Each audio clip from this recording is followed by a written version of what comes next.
Buen día, gente. Vamos a ver el punto 2 del práctico 10, que habla de los números primos. Lo elijo porque trabaja un poco con matrices y es un tema que va al parcial. Primero y principal, pide, escriba un programa que determine cuántos números primos que están en un vector se encuentran en una matriz. Entonces, lo primero que vamos a hacer es el punto B. Escribir un procedimiento cargar primos que, invocado desde el main, cargará un vector de n números aleatorios entre el límite inferior y el límite superior, de tal manera que sean solamente números primos. Vamos a hacer el procedimiento cargar vector. Primero lo pongo como procedure cargar vector, que diga o no diga, que recibe como parámetro un vector. Si un procedimiento se dedica a cargar algo, debe recibir ese algo. ¿Y de qué manera para que pueda verlo después el main? Debe venir con una palabrita var. De esa manera, lo que le pase adentro al vector del procedimiento se va a poder ver afuera en el principal. Vector. Dos puntos tipo tbec. Para eso tenemos que primero crear el tipo tbec. Un tipo se crea con type, el nombre del tipo, igual array. En este caso voy a crear un tipo de vector y le doy la dimensión de 1 punto punto hasta un tamaño. Acá me dice que va a ser un array de n. Como no podemos poner nosotros como límite superior un número que todavía no tenemos definido, tenemos dos opciones. O definimos como constante n a nuestro criterio, o hacemos un vector de muchas componentes y después que el usuario decida cuántas de esas quiere usar. Entonces vamos a decir constante, const, n. Igual, supongamos que sea un vector de 10. Entonces debajo decimos de 1 a n. ¿De qué tipo de datos? No nos dice, pero sí nos dice que sean números primos. Podemos pensar que van a ser números enteros positivos. O sea, vamos a hacerlo de integer o de word, que word son solamente enteros positivos. Si alguien quiere hacerlo de integer, lo hace de integer. Bien, entonces ahora vamos a el procedimiento.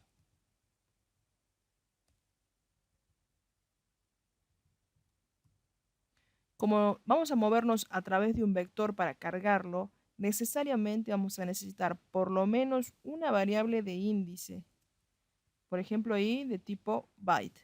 ¿Por qué byte? Porque byte va de 0 a 255 y generalmente nuestros vectores no superan los 100. ¿Qué más dice?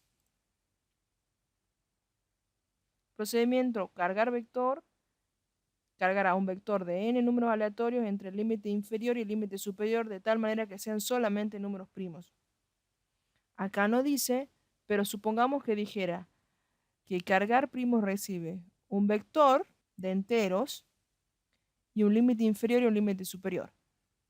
Ahora, si dijera que solamente recibe un vector de enteros, ese límite inferior y superior debieran ser constantes. Nosotros vamos a suponer que va a recibir ahora los límites superior e inferior. Tengan mucho cuidado en el parcial de leer si dice que los recibe o no los recibe. Si los recibe, van por acá como parámetro. Límite inferior va a ser, por ejemplo, del tipo word o integer si quieren. Y el límite superior del mismo tipo. Bien. Y tenemos que cargarlo con números aleatorios. Entonces, ¿qué vamos a hacer? Un for de i, dos puntos igual, de 1 to, que es el tamaño del array, do, begin end. Esto traten de hacerlo siempre así, de entrada nomás al begin end para que después no le falte un end o le sobre un end. Bien, ¿cómo cargamos un número aleatorio sin restricción? Directamente decimos que el vector en la posición i, o sea que esto lo va a hacer posición a posición, va a recibir un número aleatorio que lo vamos a hacer entre el límite inferior más el random del límite superior menos el límite inferior más 1. Esto es siempre, si lo quieren llevar escrito, un valor aleatorio se genera siempre entre un límite superior e inferior de esta forma. Así sea que el límite venga como parámetro o sea una constante. Con esto sería para cargar números entre el límite inferior o superior. Pero ahora me dice que de tal manera que solamente sean números primos. ¿Qué quiere decir? Que este cargado así, si yo lo hago y lo presento en el parcial, no valdría porque le estoy poniendo cualquier número aleatorio y no números primos. ¿Qué vamos a tener que hacer? En vez de guardarlo directamente, vamos a ponerlo en una variable. Por ejemplo, la variable p de primo. Y vamos a declararla esa variable. Vamos a decir que p es de tipo word o de tipo integer si han elegido integer. Generalmente cuando ustedes vean en el parcial o en cualquier situación que el número aleatorio generado se va a guardar solamente si cumple con una característica, es decir, si es divisible en 7, si es par, si es primo, ¿sí? Si dice algo de eso, ustedes piensen en que tienen que impedir el ingreso hasta que se cumpla algo. Y para hacer eso vamos a usar siempre una estructura repetitiva que se comporta así, que es la repeat until, repeat, todo lo que yo quiero que se repita, until, que significa hasta que pase algo. ¿Cuál sería la idea acá? Generar números aleatorios hasta que sean primos y recién los podría guardar. Entonces, ¿cómo controlo si es primo? Generalmente piensen qué característica tiene ese número. Si yo pienso en un número primo, yo sé que solamente es divisible entre uno y sí mismo. Pero esa característica también la cumple cualquier otro número, aunque no sea primo. Yo tengo el número 8, es divisible en 1 y es divisible en 8, pero también es divisible en otras cosas. Entonces la idea es no ir por algo que se cumpliría para cualquier número, sino pensar, bueno, ¿cómo voy quizás por el otro lado? ¿Cómo puedo descubrir si el número no es primo? ¿Sí?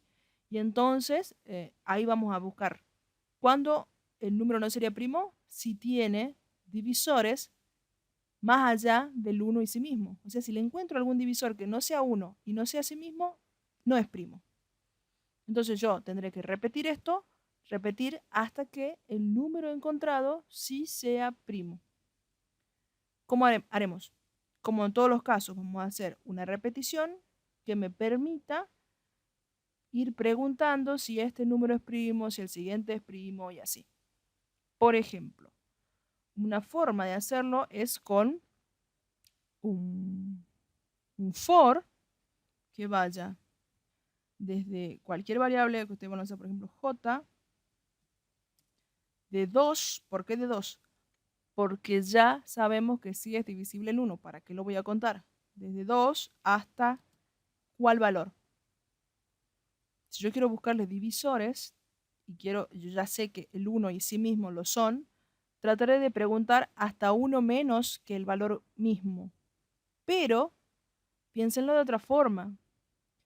Si yo tengo un número cualquiera, ¿hasta qué punto el número que yo encuentro lo va a dividir? Supongamos que tengo un 100. ¿Hasta qué momento yo puedo encontrar un valor que me dé una división entera? Hasta, por ejemplo, 50. 50 es la mitad. Entonces yo podría decir de hacer un control hasta la mitad del número.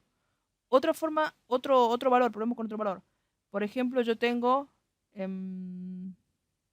135. Yo digo 135 dividido en 2, o sea, en la mitad. 67 y medio. Supongamos que sea 68. Si yo divido 135 en 68, sí o sí me da un número decimal. Y si divido 135 en 67, también, porque en realidad hasta ahí yo ya no tengo divisores. Si lo hacemos con 100, para que sea más evidente, dividido en la mitad que es 50, me da de 2, pero si lo divido en 51 o en 52, ya no me da un número entero, o sea, ya no es divisor. ¿Estamos? Entonces, como regla general, podemos decir que divida entre el 2 y el número con una división entera en 2. ¿Sí? Entonces, me va a hacer una división con un número entero. Porque div, recuerden que me da siempre resultados sin decimales. Le hago el begin del for. Y me pregunto, ¿qué quiero saber yo? Quiero saber si alguno de esos j lo divide exactamente al p. Entonces, ¿cómo ponemos? If sp mod j es igual a qué? Bien, a 0. Then, y entonces, ¿qué hago? Puedo usar una variable, la pueden ver como bandera, la pueden ver como contador. La cuestión es que cuando yo le encuentre un divisor al p, tengo que avisar de que le encontré y por lo tanto no me sirve como primo. Puedo decir, por ejemplo, una variable no es primo que tome true. ¿Sí? La tendré que declarar acá arriba. No es primo. Si tiene un true, ¿de qué tipo es? De tipo boolean. Boolean. ¿Sí? A la j también le tengo que declarar. O sea que si ustedes no se dan cuenta de entrada cuáles son las variables a declarar, no importa, lo van haciendo a medida que van desarrollando el ejercicio. Entonces yo digo, bueno, para cada número aleatorio generado acá, hacerle un for de 2 hasta la mitad del número y entonces ir preguntando si ese número es divisible en j de manera exacta, por eso me dan el resto 0. Yo digo que no es primo, es verdadero, o sea que no es primo, me avisa que sí, pasó que no es primo. Ahora, estas banderas o contadores o lo que usen siempre tienen que empezar con algún valor.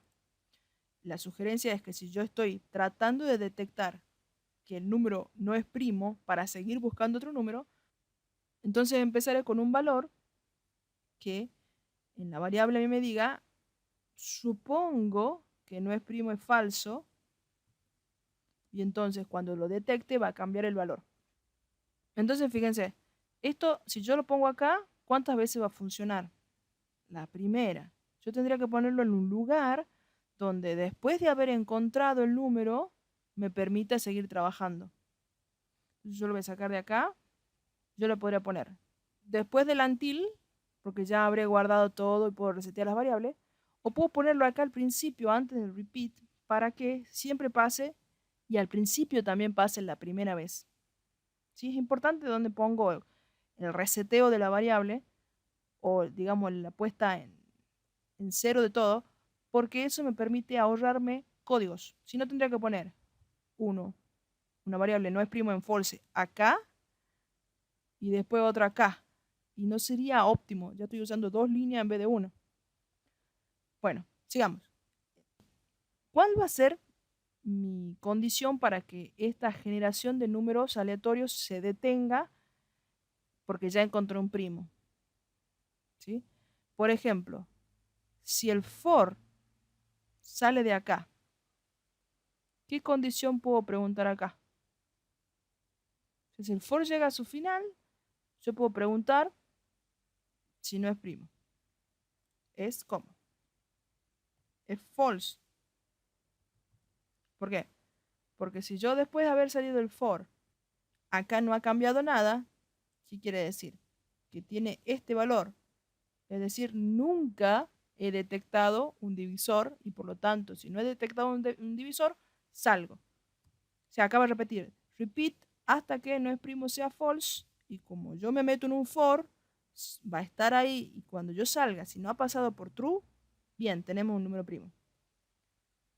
Y recién ahí guardo en el vector, en la posición de la variable esta de arriba ahí, que corresponde. Y guardo el número. Resumiendo, lo que me va a hacer este repeat until es frenar el avance del for, porque si yo digo, bueno, a ver, ¿es primo o no es primo?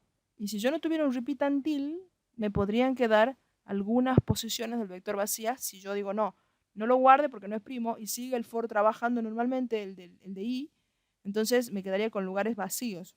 Entonces la idea es que el repeat until se encargue de frenar el avance del programa hasta que encuentre un número que cumpla con la condición pedida.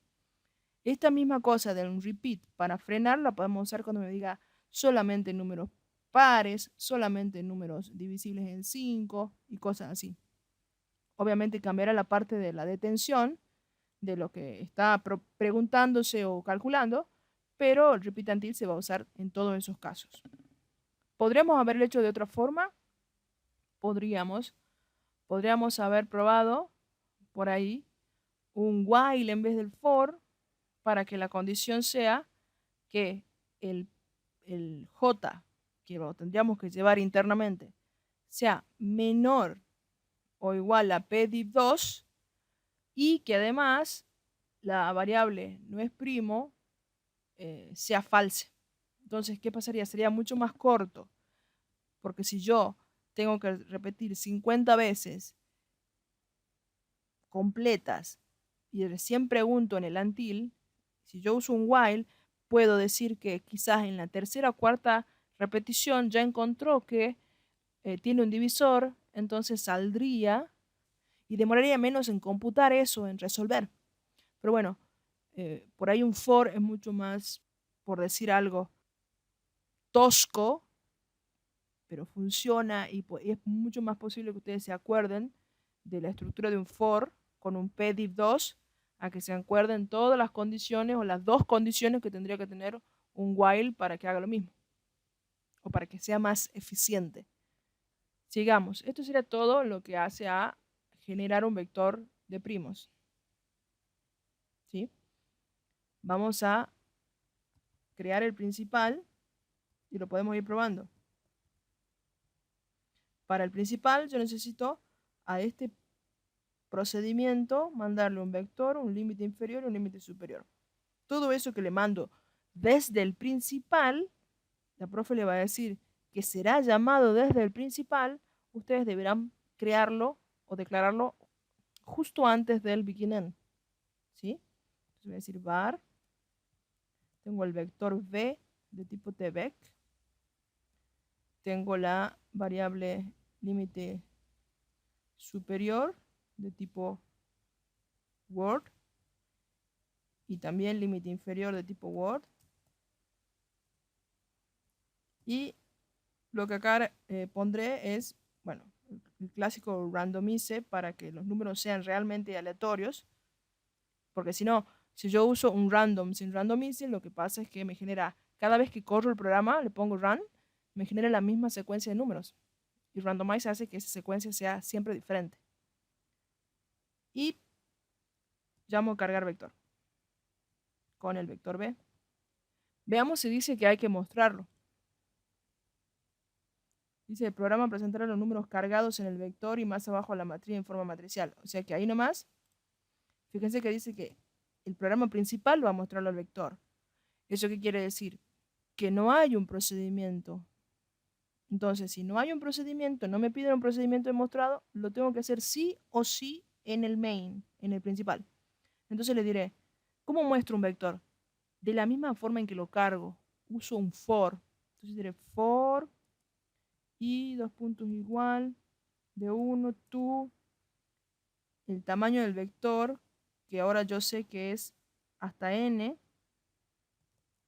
to begin end. ¿Sí? Recuerden que los vectores se muestran componente a componente. Yo no podría decirle writeLine que me muestre b. Lo único que puede hacer writeLine es mostrarme b de i. Entonces yo diré write. Y voy a poner write porque quiero que me muestre el vector de manera horizontal. Si pongo writeLine me aparece una debajo de otra y no queda muy bien. b de i. Lo que sí puedo hacer acá es dejarle un tamaño, un espacio. ¿Cómo? Con 2 puntos y el espacio que quiero que deje. Por ejemplo, cada 5. 5 lugarcitos para cada número. Si no tengo un número de 5 espacios, justamente ahí me hace la separación entre los números. Y ahora ponemos un rekey para que detenga la ejecución hasta que yo lea los resultados. Y fíjense que acá yo usé la variable i, que yo la declaré acá afuera, pero eso solamente lo ve el procedimiento. Entonces la tengo que declarar de nuevo para el principal. Bueno, ahora sí, guardo el programa.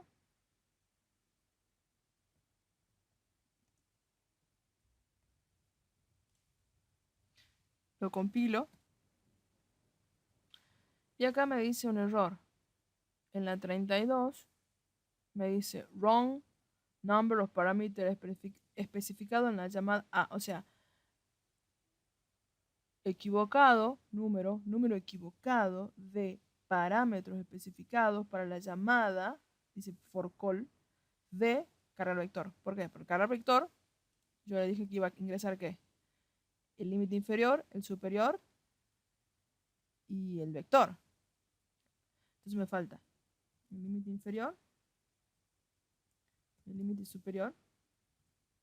Y para que pueda trabajar, yo tengo que darle un valor a esto.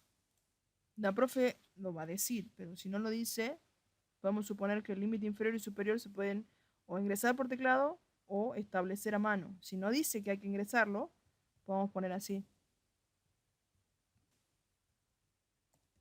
Límite superior, por ejemplo, 99.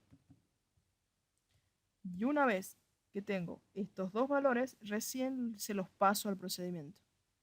Y no me muestra nada. Cuando un programa no muestra nada, es muy probable que las condiciones o el reseteo de variables necesarias para que el programa avance o termine no están bien puestas. Vamos a ver. Fíjense, me dice acá que si no es primo es igual a true, entonces este programa se va a ejecutar, se va a ejecutar. Pero supongamos que me dio un no es primo igual a true, entonces ¿qué tengo que hacer yo para que cuando yo he constatado que no tengo todavía un número primo, ¿cómo hago para avisarle que necesito otro primo sin que esto se me clave ahí? Porque acá en ningún momento he vuelto a ponerle no es primo en false. Entonces, ¿qué haré? Moveré este de acá, lo pondré dentro del repeat para que cada vez que empiece con un número aleatorio nuevo tenga el valor false que le permita darle la chance de que en algún momento lleguemos a este estado para salir de la repetición. Y ahora sí, fíjense, me da 41, 89, 97, 89, 43, 43, 41, 67, 47. ¿Por qué a veces me da repetido? Porque quizá el intervalo que le estoy dando es tan pequeño que hay cierta cantidad reducida de números primos. Si yo le diera un valor más alto, quizás me da una variación más alta de primos. Pero no importa, con que me dé todos primos, ya estamos.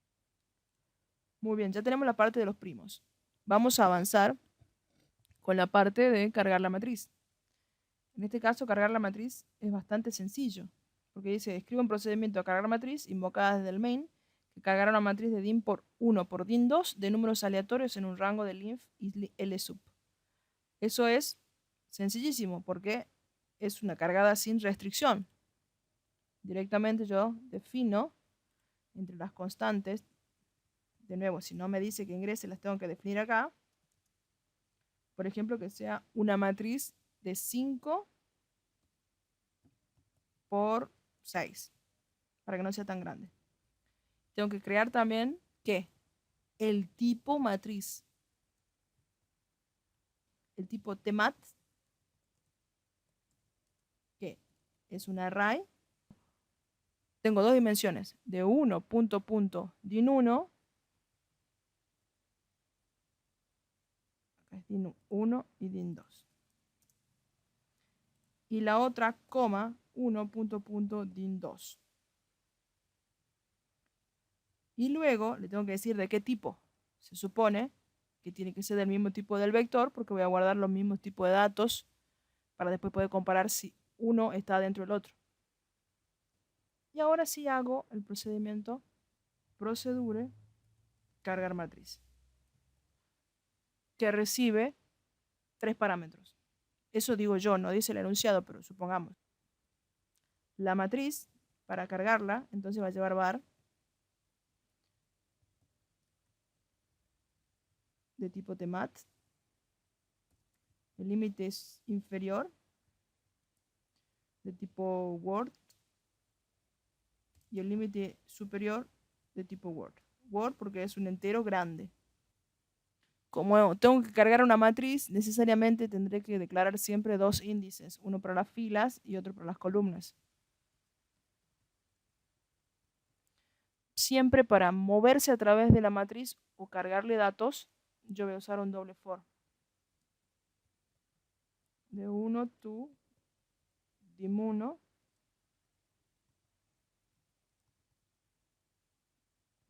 y de j igual a 1 to dim2.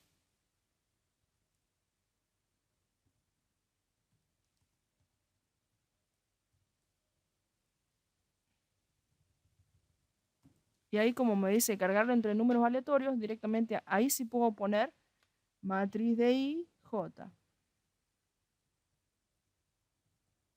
Entre corchetitos es igual al número entre el límite inferior más el random del límite superior menos el límite inferior más 1. Eso no cambia aunque sea vector o matriz. Y ahí está. Eso es todo. Entonces, cargo el vector, lo muestro, cargo la matriz, que lleva la matriz, supongamos M, con el inf y el lsub. Entonces deberé declarar por acá arriba tipo temat. Y ahí directamente la carga. ¿Cómo la muestro? Con un doble for. Entonces puedo copiar inclusive este doble for, que en vez de cargarle, me muestra la matriz. Entonces saco esto y digo write la matriz. También le daré 5 lugares para cada número. Y lo que le agrego para que se me haga de manera matricial, porque fíjense, yo lo voy a correr ahora. Acá vamos a corregir, acá es M. Y me va a salir la matriz, pero me va a salir la matriz uno a la par de otro, ¿ven? No me está haciendo realmente una matriz. Entonces, ¿qué hago? Primero lo voy a agregar entre la última muestra y la nueva muestra un salto de línea. ¿Cómo? Con write line. Y luego le voy a agregar, fíjense que este for me hace todas las columnas. Y yo quiero que me cambie de fila cada vez que haga la última columna. Le voy a agregar acá otro write line para que haga un salto de fila.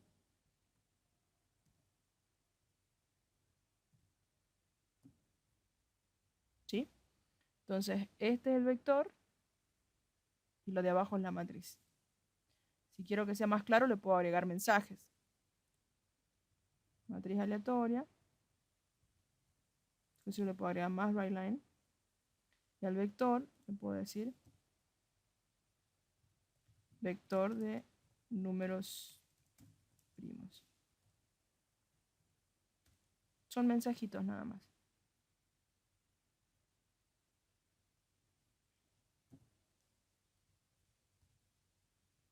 ¿Sí? Queda más presentable. Y ahora vamos con lo último, que es contar cuántas veces cada componente está apareciendo en el vector. ¿Sí? ¿Estamos? Por ejemplo, el 83 está apareciendo acá. Y en ninguna otra parte. Entonces tendría que ser una vez.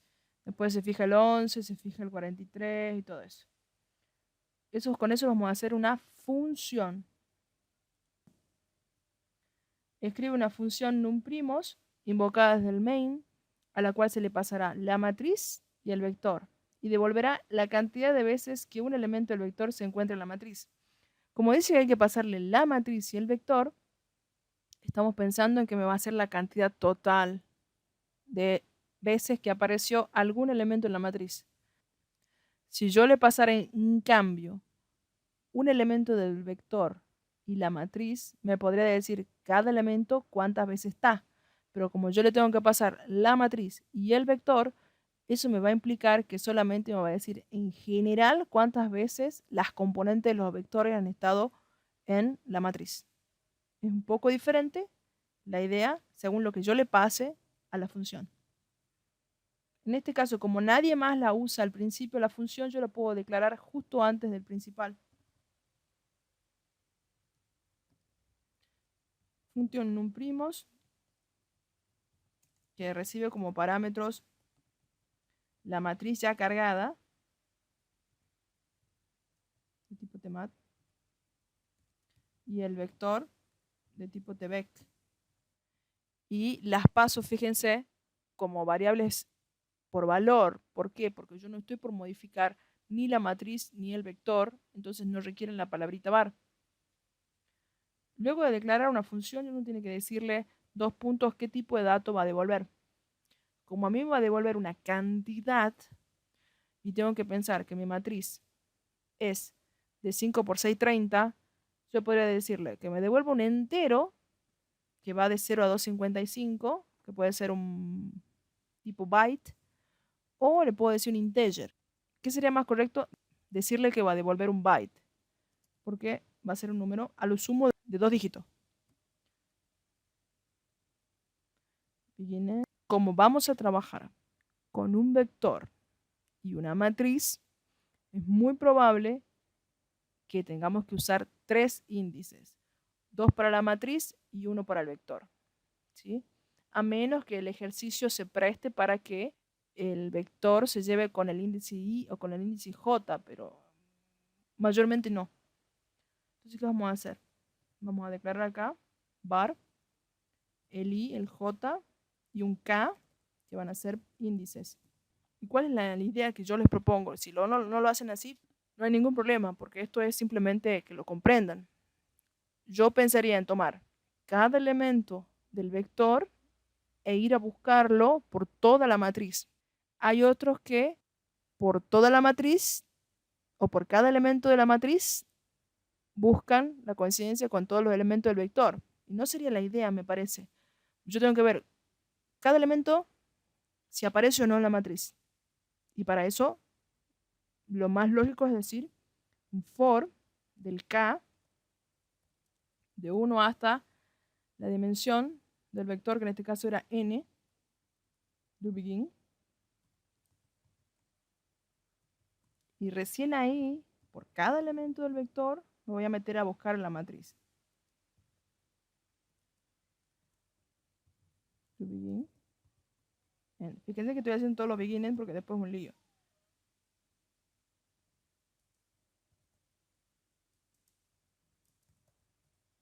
Ahí estamos.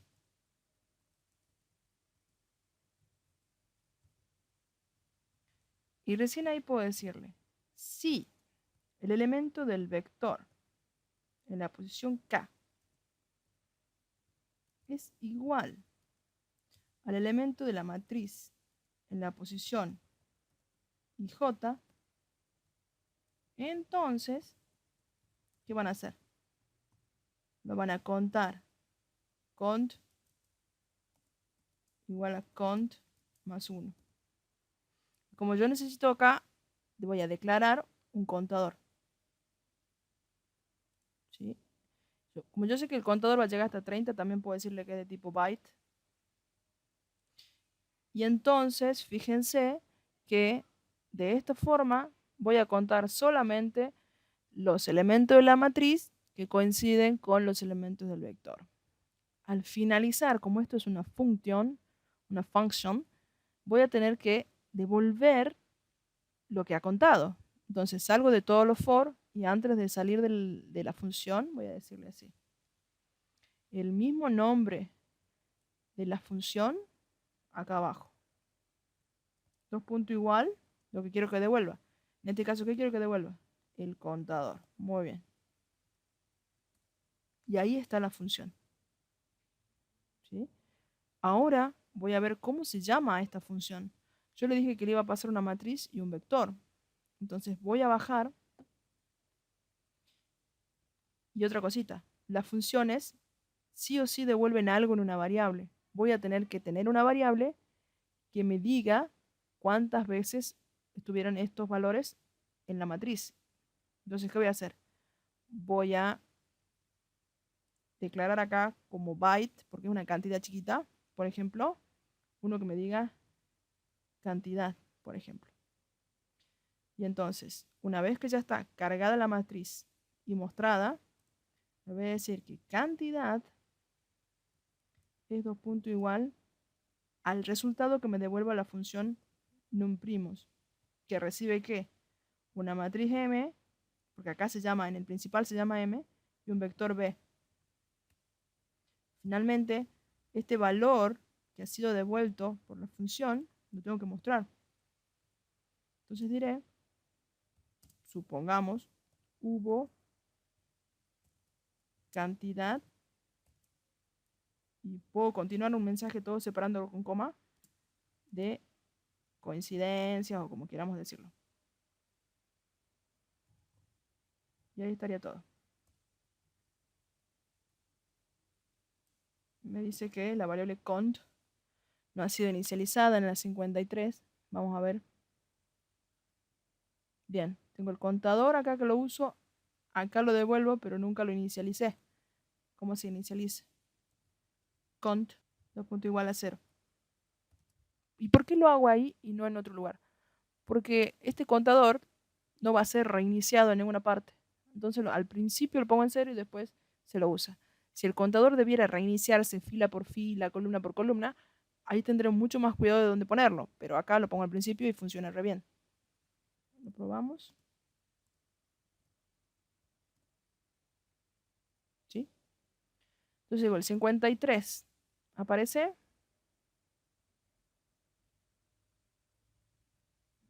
No. El 67 aparece. No. El 83, no. 79, no. El 23, acá. ¿Aparece de nuevo? No. 41, no está. 37, no está. 97, no está. 67, tampoco está. ¿Sí? Lo corremos de nuevo para probar. 9 coincidencias. ¿Sí? Y así funciona. Bueno, esto es todo. Espero les sirva. Hasta luego.